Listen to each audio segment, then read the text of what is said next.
பார்க்குறது கோண இருசமவெட்டி தேற்றம். Very important 5 mark. கூற்று என்ன அப்படின்னா, ஒரு முக்கோணத்தின் ஒரு கோணத்தின் உட்புற இருசமவெட்டியானது. ஒரு கோணத்தின் உட்புற இருசமவெட்டியானது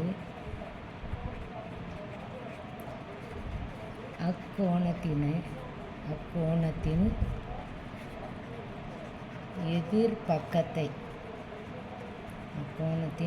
எதிர்பக்கத்தை உட்புறமாக அக்கோணத்தை அடக்கிய பக்கங்களின்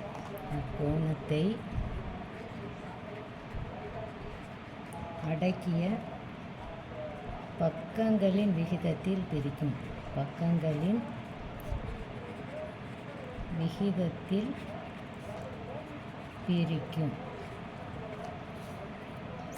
திரும்ப பாருங்கள், ஒரு கோண இருசமவெட்டி தேற்றத்தில் ஒரு முக்கோணத்தின் ஒரு கோணத்தின் உட்புற இருசமவெட்டி அக்கோணத்தின் எதிர்பக்கத்தை உட்புறமாக அக்கோணத்தை அடக்கிய பக்கங்களின் விகிதத்தில் பிரிக்கும். இப்போ இதுக்கு படம் வரைய போகிறோம்.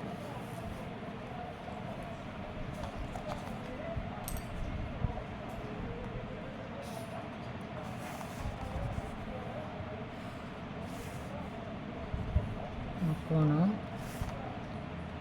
இங்கே வந்து ஏபிசி. இந்த ஏங்கிற கோணத்துக்கு இருசமவெட்டி வரையணும். அப்போ நடுவில் வச்சு ஒரு கோடு, அதுதான் இருசமவெட்டி வரைஞ்சாச்சு. இங்கே வெட்டுற இடத்துக்கு டி. இப்போ இந்த ஏபியிலேருந்து அப்படியே இவர் இணைக்கோடு வரையணும். ஏபியிலேருந்து அப்படியே இணைக்கோடு இதில் வச்சு வரையணும். வரைஞ்சாச்சு. இதுக்கு பேர் இ. இணைக்கோட்டுக்கு பேர் இ. அவ்வளோதான், படம் முடிஞ்சது. இப்போ இந்த கோணம் 1, அப்போ ஒன்று விட்ட கோணம் இது, அதுவும் 1. இந்த கோணம் 2, இதோட ஒன்று விட்ட கோணம் இது, அதுவும் 2. இப்போ இதுவும் சமமாகும். அவ்வளோதான். இப்போ இந்த கோணம் வந்து இங்கிட்டு 1 அப்படின்னா இங்கிட்டு 1 தான் இருக்கும். ஏன் அப்படின்னா இந்த ஏயோட இருசமவெட்டி தான் இந்த லைன். இப்போ இந்த பக்கமும் அந்த பக்கமும் சமமாக தான் இருக்கும். இப்போ கொடுத்துருக்கிறது ப்ரூஃப். என்ன ப்ரூஃப் பண்ணணும் அப்படின்னா, ப்ரூஃப் ஃபஸ்ட்டு வந்து ப்ரூஃப் என்னெல்லாம் ப்ரூஃப் பண்ண போகிறோம் அப்படின்னா, என்ன கொடுத்துருக்காங்க, கிவன் என்ன கொடுத்துருக்காங்க, அல்லது கொடுக்கப்பட்டவைன்னு தமிழில் எழுதிக்கிறோம். கொடுக்கப்பட்டவை முக்கோணம் கொடுத்துருக்காங்க. முக்கோணம் ஏபிசி கொடுத்துருக்காங்க. அதில் இந்த ஏடி வரைகிறோம். எப்படி வரைகிறோம்? ஏடி ஆனது கோணம் ஏங்கிற கோணம் ஏயின் இருசமவெட்டி அப்படி வரைகிறோம்.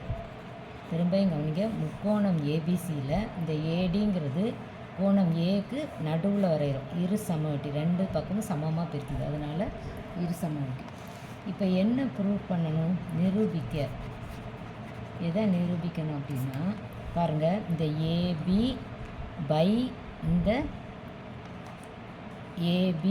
பை இந்த ஏசி ரஃபில் போடுறேன். இந்த ஏபி பை ஏசி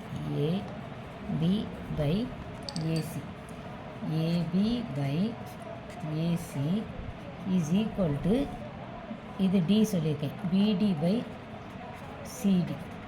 அதான் அக்கோணத்தை அடக்கிய பக்கங்களின் விகிதத்தில் பிரிக்கும். இதுதான் விகிதம். அக்கோணத்தை அடக்கிய பக்கங்களின் விகிதத்தில் பிரிக்கும். இதுவும் பிடி பை சிடி.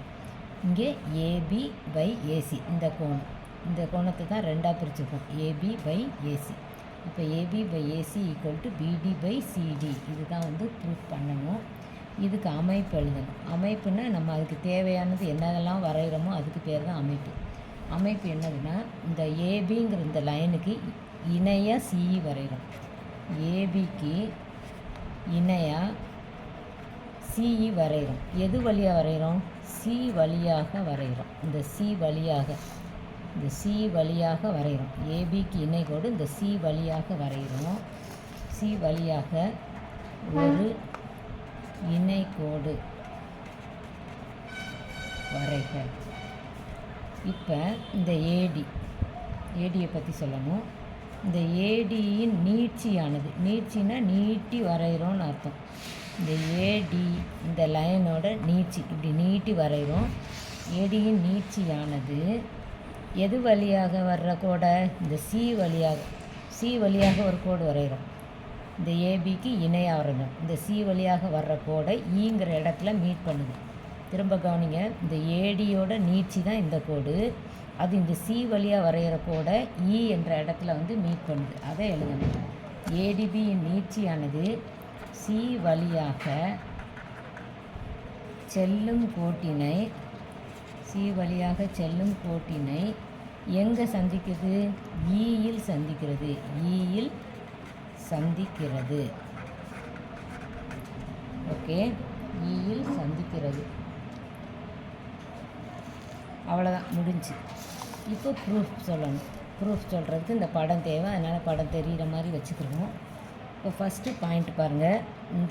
இந்த கோணம், இந்த 2 கோணத்தையும் சொல்லணும். இந்த கோணம் இந்த கோணம். கோணம் வர்ற எழுத்து வந்து நடுவில் இருக்கணும். அப்போ ஏஇசி அது ஒரு கோணம். அதே மாதிரி இங்கே கோணம் ஏ இருக்குது. அப்போ இதை எப்படி சொல்லலாம்? ஏஇசி இதை சொல்லியாச்சு. அடுத்தது பிஏஇ இதை இப்படி சொல்லலாம். பிஏஇ இந்த மாதிரி பிஏஇ ஈக்குவல் டு கோணம் பிஏஇ ஈக்குவல் டு கோணம் 1. இப்போ இது என்ன ரூல் படி கோணம் 1? ஒரு குறுக்கு வெட்டி வரைகிறோம். இதுக்கு பேர் குறுக்கு வெட்டி. ஒரு குறுக்கு வெட்டி வரைகிறோம். எப்படி வரைகிறோம்?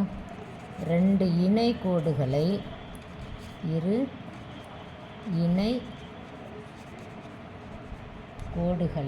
வெட்டுற மாதிரி வரைகிறோம். இதுதான் இணைக்கோடு. இந்த இணைக்கோடை வெட்டுற மாதிரி ஒரு குறுக்கு வெட்டி வரைகிறோம். இணைக்கோடுகளை வெட்டுவதால் ஏற்படும் ஒன்றுவிட்ட கோணங்கள் சமம். ஒரு குறுக்கு வெட்டி 2 இணைக்கோடுகளை வெட்டுவதால் ஏற்படும் ஒன்றுவிட்ட கோணங்கள் சமம். அதைத்தான் சொல்லியிருக்கோம். அப்போ அதே மாதிரி 2வையும் சொல்லிடலாம். ரீசன் எழுதிட்டோம். இது 1வது பாயிண்ட்டு. 2வையும் சொல்லிடலாம். கோணம் 2, இந்த எழுத்து பி தான் கோணம். அப்போ அது நடுவில் இருக்கணும். ஏபிடி கோணம். அதே மாதிரி இந்த கோணம் சி நடுவில் இருக்கணும். அப்போ என்ன சொல்லலாம்? இசிடி இது எல்லாம் என்னது? கோணம் 2. சரி, இப்போ முக்கோணம் பார்ப்போம். முக்கோணம் ஏசிஇ, இந்த மேலே உள்ள முக்கோணம், இந்த பெரிய முக்கோணம் ஏசிஇ இரு சமபக்க முக்கோணம். ஏன்னா இந்த அளவு சமமாக இருக்கணும். முக்கோணம் ஏசிஇ இரு சமபக்க முக்கோணம். ஏசிஇ இரு சமபக்க முக்கோணம். என்ன ரீசன் பாருங்கள். இங்கே முக்கோணம் ஏசிஇ, இந்த முக்கோணம் ஏசிஇயில் எந்தெந்த ஆங்கிள் சமமாக இருந்துச்சு?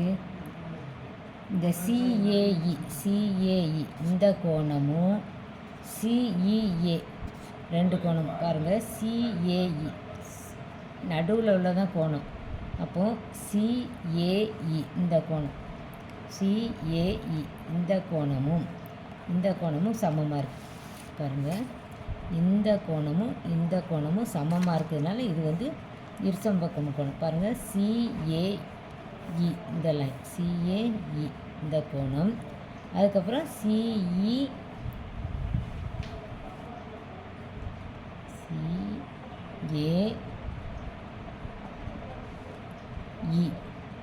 ஏங்கிற கோணம். அடுத்து இ நடுவில் வரணும். அப்போ சிஇஏ இந்த பக்கம், சிஇஏ